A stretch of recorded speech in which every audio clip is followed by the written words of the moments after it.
Հարտիրոջ եղբայրներ կներ, շնորհակալ ենք Տիրոջի ծիրամեծ ողորմության համար, սուրբ ներկայության համար, իր ներկայությունը, որ կարող է փոխել մեր կյանքը, իր ներկայությունը, որ կարող է մեր կյանքին բերել օրհնություն եւ ողորմություն։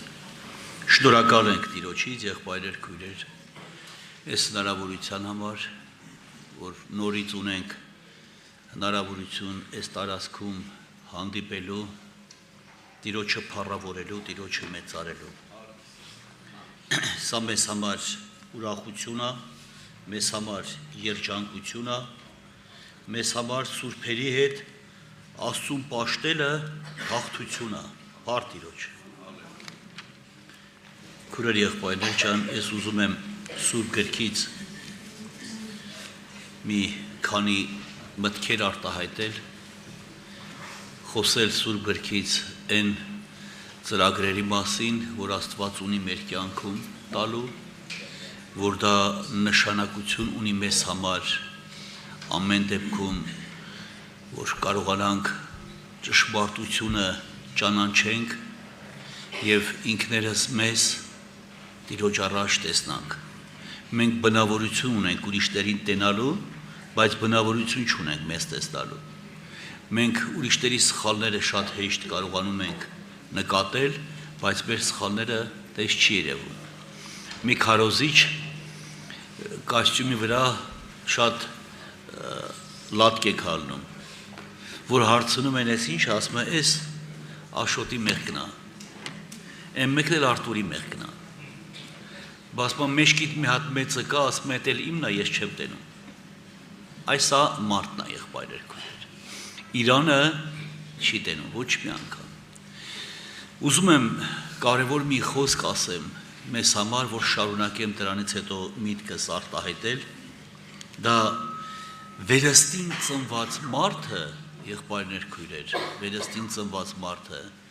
Աստծո խոսքը հասկանում է, բայց եթե մի մարդ վերստին ծնված չի, ինչ ուզում ես ասանա չի հասկանալու, ոնց ուզում ես դրան ներկայացրու նա չի հասկանալու, հոգևորապես չի հասկանա, կարա ինչ որ իր մտքի եկածից, իր մտքի պայծառությունից մի քանի մտքեր հասկանա, որոշակի որը վերաբերում է նաև մարդկային տեսանկյունին պատկերացնի, բայց իրականում մի մարդ, եթե վերստին ծնված չի, հոգևոր ընկալողականություն ունենալ չի կարող։ Ոնց ուզում եք պատկերացնել, քուրեր եղբայրներ ջան։ Մենք կարանք շատ խելացի մարդ լինենք, կարանք շատ լավ հասկանանք կյանքը, բայց հոգու գործը չենք հասկանա։ Հիշում եմ մի տարեց եղբոր հարց տվեցին, իհարկե եղբայր եմ ասում, թեև այդ ժամանակ ինքը եղբայր չէր, առաջի անգամ շողովի էր եկել, բայց հետագայում ընդունեց Տիրոջը եւ գնաց հավիտենություն։ Եղբայրից մեկը իրան հարց տվեց, ասեց եղբայր ջան, դու այս պաշտամունքից մի բան հասկացար, առաջի պաշտամունքն էր իրա։ Ասեց չի ախպեր, ես ոչ մի բան չհասկացա այս պաշտամունքից, բայց հասկացա, որ իմ կողքի նստածը հասկանում է։ Չզարմացար իրա պատասխանից։ Ես երբ որ իր պատասխանը լսեցի, զարմացա։ Սա շատ հայտնի խելացի մարդ էր, շատ խելացի մարդ էր։ Սովորական մարդը այդ հասկացողությունը չի կարող ունենա, նա չի պատկերացնի։ Նա միտքը աշխատում էր, շատ խելացի ազնվորություն, ուրեմն եղբայրներ քույրեր, վերստին ծնված մարդը հասկանում է։ Չծնվածին, որ բացատրես, էլի չի հասկանալու։ Կհասկանա այնքան, ինչքան իր մարմնավոր տեսանկյունը թույլ կտա ինքը դրան հասկանալու, մնացած ինքը չի հասկանալու։ Ուրեմն կարդում ենք Ղուկասի ավետարան 18-րդ գլուխ 9-րդ խոսքը, 9-րդ խոսքից ավելի ճիշտ, կարդում ենք եւ մենք հասկանում ենք մի հետաքրքիր պատմություն, որ մենք շատ անգամներ, երևի այս ամբյոնից էլ քարոզլած լինի, եղբայրից այս ամբյոնից էլ իրան մասին ասածն են այդ մարդու, ես էլ եմ շատ ասել, անգամ մեղադրել, Բայց հետագայում, երբ որ Աստծո հոգին բացեց դրա խորհուրդը, ես հասկացա, որ իզուր եմ մեղադրում այդ մարդուն։ Այդ փարիսեցուն ես իզուր եմ մեղադրում։ Եթե նա վերստին ծնված ըլներ, եղբայրեր քույրեր, ինքը այդ քայլը չէր անի։ Նշանակում այդ մարդը վերստին ծնված չի, ինչի ես այդ մարդուն մեղադրում ասու եղբայր։ Ես այդ մարդուն մտածել եմ, որ այդ մարդը օղակի չի հասկանում։ Այդ մարդը ով չի ուզում իրան գովել։ Սաղել ուզում են, ինքն էլ է ուզում իրան գովի։ Եթե կողքից չեն գովում, գոնե ինքն էլ է իրան գովի էլի։ Մենք ժողովրդական խոսք ունենք, ասում թող քո բերանը քեզ չգովի, թող ուրիշը քեզ գովի, բայց փարիսեցու համար այդքան նշանակություն չուներ, ոչ մեկ իրան չէր գովում։ Ինքն էր մտածում, որ ինքը իրան գովի։ Հիմա սիրելի քույրեր, եղբայրներ, ուշադիր որ նայում ենք փարիսեցու եւ մաքսավորի այս աղոթքին, գալիս ենք ընդհանուր հայտարարի, որ այդ մարդուն չմեղադրելու համար մեզ հասկանալա պետք թե ինչի չմեղադրենք։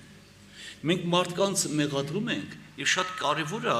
որ դրա արժեքը չենք հասկանում, թե ինչի ենք մեղադրում, երևույթով ենք մեղադրում, տեսանելիով ենք մեղադրում, բայց որ ուզում ես մարդուն հասկանաս,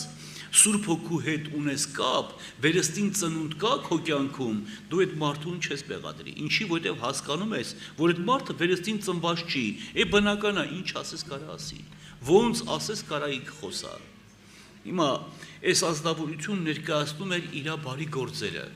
Ես կարծում եմ սխալ չէր ասում, ինքը ճիշտ էր ասում։ Ինչ որ ասում էր, ճիշտ էր ասում,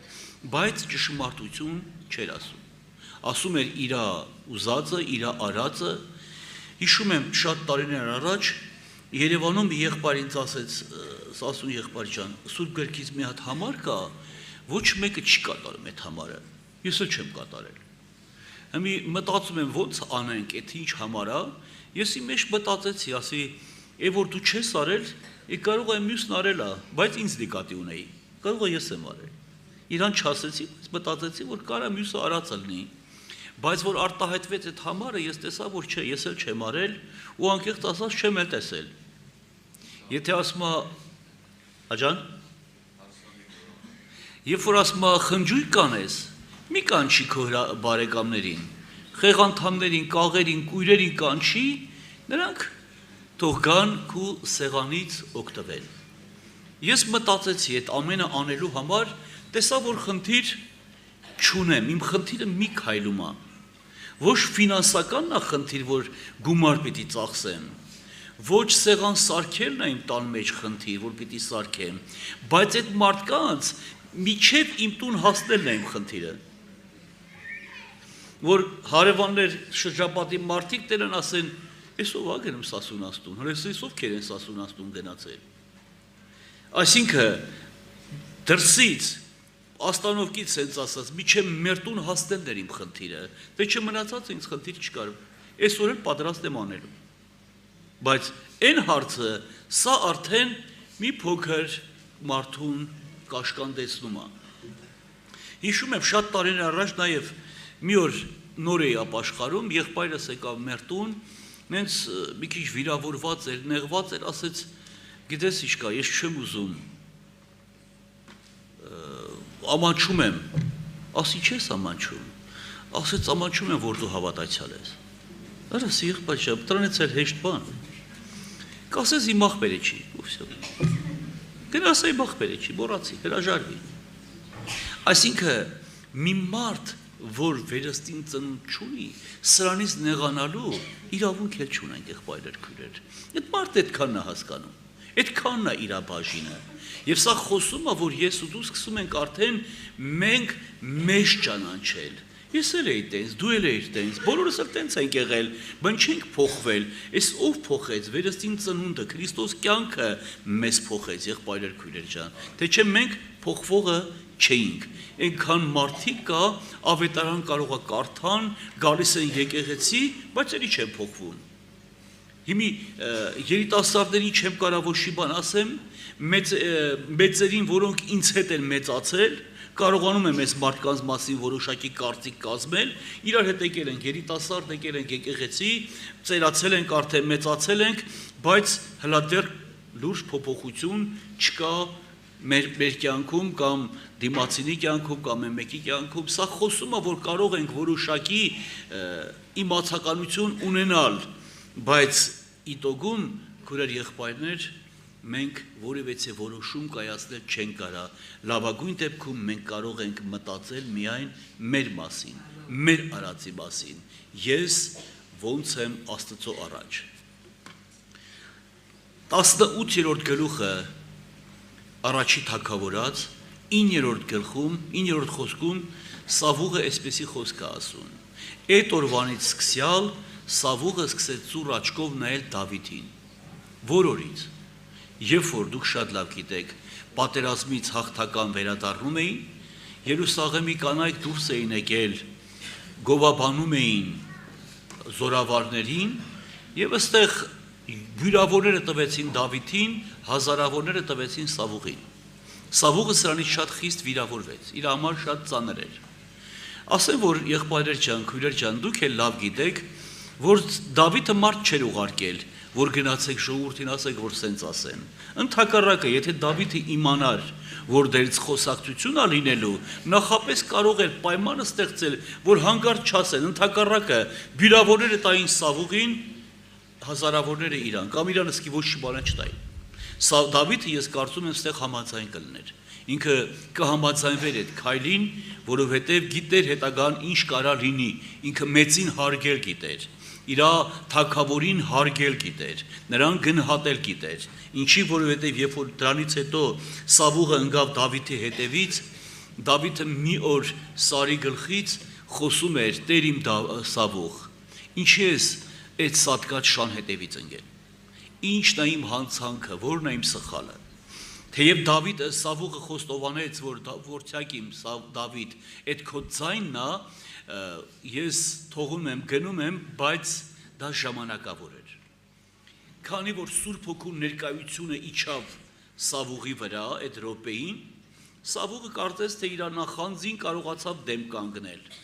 բայց նախանձային հատկությունն է, Սուրբ Հոգու ներկայությունը հեռացավ, նորից ինքը իր գլուխը բարձրացնելու է,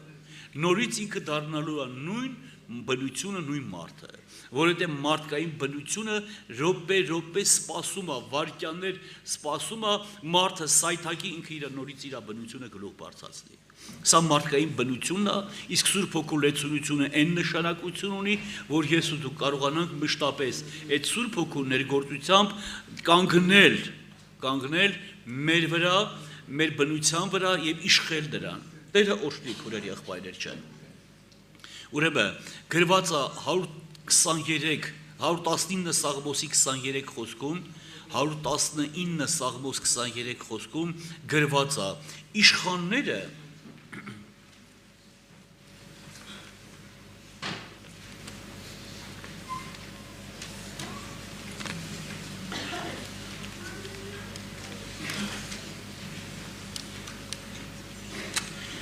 իշխանները կնստեն ու ինձի դեմ կխոսեն։ Դավիթը այսպես է ներկայացնում, բայց քո ծառատ քո կանոնույթ վրա կմտածե։ Իշխանները կնստեն քո ծառայի դեմ կխոսեն, իմ դեմ կխոսեն, բայց քո ծառատ քո օրենքի մասին կմտածի։ Թեև Սավուղը իմ դեմ չարախոսություն անում, բայց ես քո օրենքի մասին եմ մտածում։ Այսինքն Դավիթի համար շատ կարևոր էր իր մտածողությունը իր մասին, ոչ թե Սավուղի մասին։ Սավուղի համար կարևոր էր թե Դավիթը ինչ է անում, բայց իր համար կարևոր է թե ինքը ինչ է անում։ Աստծո հետ կապված։ Հիմա քուրեր եղբայրներ, ասելուց նպատակը սա է, որ ես ու դու կարողանանք ոչ թե դիմացինին, այլ մեր կուրս կծեցել, մեր կրծքին ուշադրություն դարձնել, որ խնդիրը մեր մեջ է, իմ ձեռքս միշտ ուղված լինի դեպի ինձ, ես Աստծո առջև կանգնեմ եւ կարողանամ Տիրոջը ասեմ. Տեր, ինձ ողորմություն արա, ես խնդիր ունեմ իմ կյանքում։ Երկրորդ միտքը քուրեր եղբայրներ ջան, որ ուզում եմ ասեմ, սա այն փարիսեցի Սիմոնն էր, որի տանը Տեր Հիսուս նստած ճաշկերույթ էր անում եւ հանկարծ մի կին եկավ, որը դրսից եկավ եւ սկսեց Տեր Հիսուսի ոտքերը իր արցունքներով լվալ,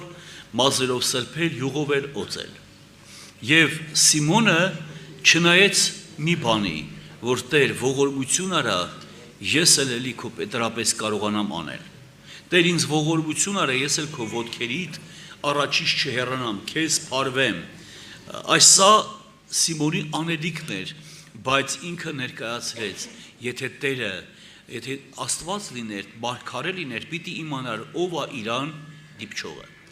Հիմա սիրելի եղբայրներ, քույրեր ջան, այդ կնոջ համար էական նշանակություն չուներ, թե այդ տարածքում ինչքան մարդիկ կային, եկել էր Տեր Հիսուս Քրիստոսի ոտքերի առաջ արդարություն էր խնդրում, բժշկություն էր խնդրում, սրբություն էր խնդրում,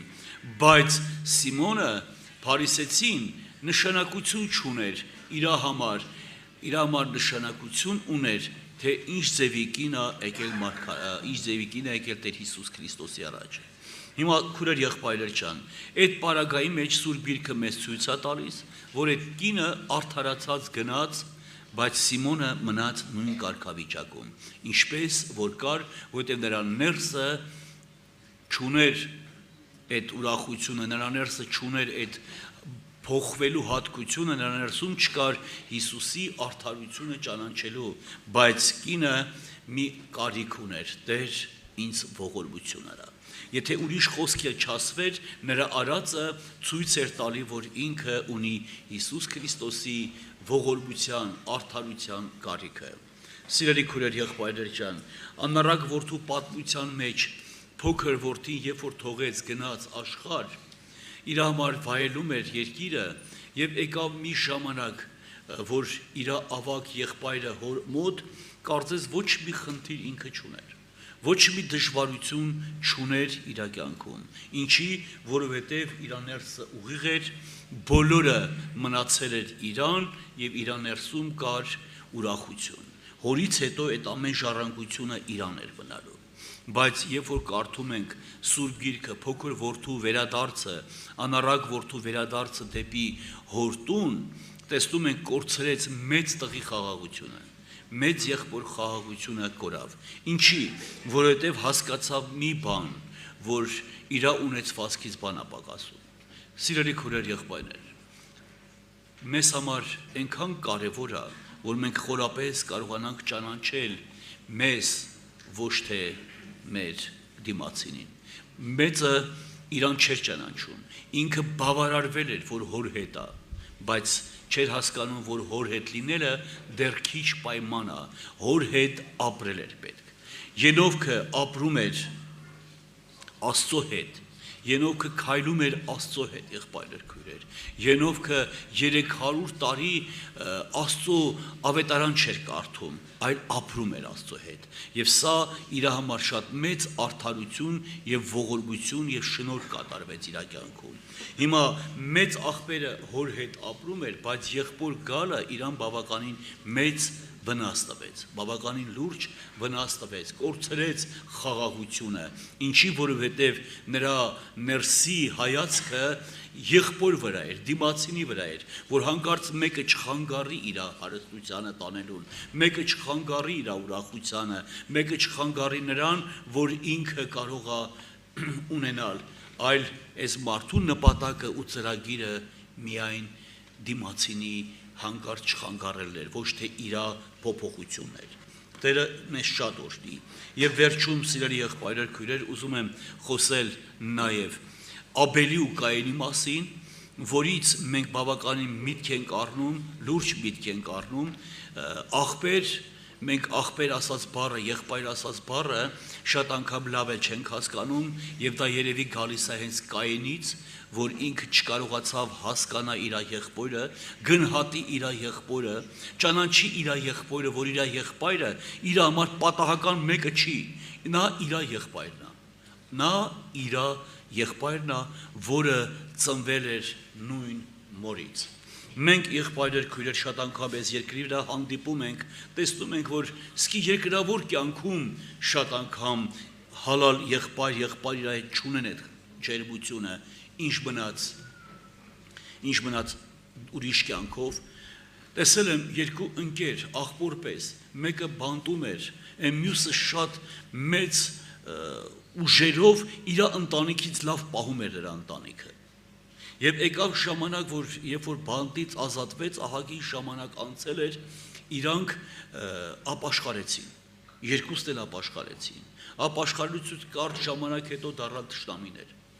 Սա ինձ համար միշտ գաղտնիք էր, հարց էր, ինչ կատարվեց, այդ մարդիկ միջև իրանց ապաշխարելը հարազատի պես աղբերներ էին, մի մորից մի հորից չէին, բայց ջերմ աղբերներ էին, անապաշխար ժամանակում, հավատքից հետո այս մարդիկ դարձան թշնամիներ, ինչի, որովհետև սատանան թույլ չի տալիս ջերմությունը մնա եղբայրության մեջ, նրա նպատակը եղբայրության մեջ կռիվներ ցանելու այդ մեծ հատկությունը եւ առակաց գրքի 6-րդ գլխում խոսում է այդ մասին ներկայացնելով որ Աստծո արչև 6 բան կա զզվելի 7-ը գարշելի է պիղծա նրա արչև եղբայրության մեջ կռիվներ ցանող անիրավ վկան այսինքն նա որ եղբայրության մեջ կարա կռիվներ ցանի սա Աստծո արչև գարշելի էր քանի որ Աբելն ու Կայենը իրար հետ ապրում էին, մեծանում էին, եկավ ժամանակ իրանց աշխատանքի զոհը բերելու, իրանց աշխատանքի արդյունքից Աստծուն բերելու,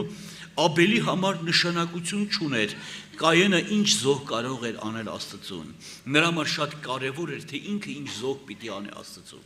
Այսօր մենք հաճախ մտածում ենք, այս ինչ քարոզը, այն ինչ քարոզը, այն մեկի արած գործը, այն մյուսի արած գործը, տենաս ոնց է ընդունվում, սիրելի եղբայր, ես չգիտեմ, ուրիշի մոտ ոնց է ընդունվում, բայց ինձ համար այն մարդը, որ Աստծո խոսքն է ներկայացնում, շատ բարձր է տպավորվում։ Եվ ես ուրախ եմ բոլորի համար, որոնք Աստծո խոսքը կարողանում են տարածել եւ իրանք շատ մեծ մարդիկ են, ոչ թե ինձ համար միայն, այլ առաջի հերթին Աստծո գործը առաջ տանելու համար։ Իսկ եթե մի մարդ Աստծո գործին հակառակ է, Սուրբ Գիրքն ասում է կային, որոնք խաչի թշնամիներ էին։ Այսինքն այս մարդիկ խաչի ուրախությունը չէին առաջ տանում, խաչի թշնամիներ էին այս մարդիկ։ Ինքնաբերաբար, եթե ես սիրում եմ Հիսուսին, եթե նա խաչի թշնամին է, ինքնաբերաբար ինձ համար էլ թշնամի է, ինչի,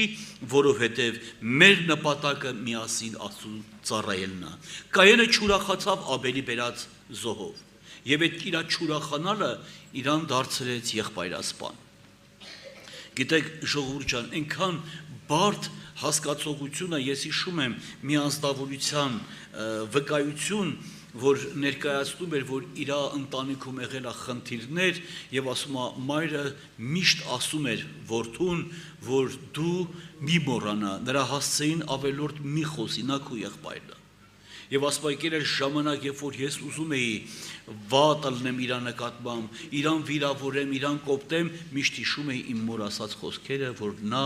քու եղբայրն է։ Հիմա սիրելի եղբայրներ, քույրեր, եղբայր հասկացողությունը, արժեքը վերստին ծնված մարդը կարա հասկանա, որտեղ վերստին ծնված մարդը տեսնում է, որ այդ կողքինի մեջ Քրիստոս կյանք կա, Քրիստոս է ապրում, եւ ինքը չի կարող այդ Քրիստոս կյանքին արհամարի։ Թող Աստված օգնական լինի, սիրելի եղբայրներ, Քրիստոսով քույրեր ջան, այսինքն մեր եղբայր հասկացողությունը, մեր իրար հետ կարևոր թանկ լինելու այդ քաղցրությունը գալիս է երկնքից, գալիս է Տիրոջից, նա է այդ ուրախությունը դրել մեր կյանքում, այսօր որ մենք եղբայրներ ենք, Քրիստոսով ենք եղբայրներ, որ մենք ունենք այդ մտերմությունը, դա մի այրուն կա, որ այդ այրունն է մեզ միաբանել, Հիսուսի այրունը, որ մեզ մեկացրել եղբայր եւ քույր է դարձրել։ Եվ սա շատ կարեւոր է, որ ես ու դու այդ պարագայի մեջ ճանաչենք, որ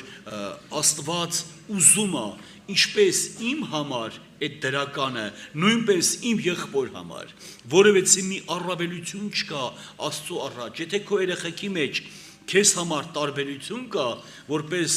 հայր 5 երեխա ունեմ, ինձ համար էլ տարբերություն չկա։ Ես կարծում եմ, իրապես ոչ մի ծնող իր երեխեքի մեջ աչառություն չի անում, չի դնում, այլ ուզում է, որ բոլորն էլ լավ լինեն, առողջ լինեն, իրանց կյանքում լինեն հաջողակ։ Հիմա սիրելի եղբայրներ, քույրեր, ես այդ հոգեբանությամբ սպասում եմ այն օրհնությունը, որ Աստված իմ եղբոր համար է պատրաստել, կամ իմ համար է պատրաստել, ես ուրախ եմ, որ եղբոր համար է պատրաստի, որովհետև մենք Քրիստոսով եղբայրներ ենք։ Ոչ մի գրամ ավել ու պակասը սա մեր բաժինը չի։ Մենք գնանք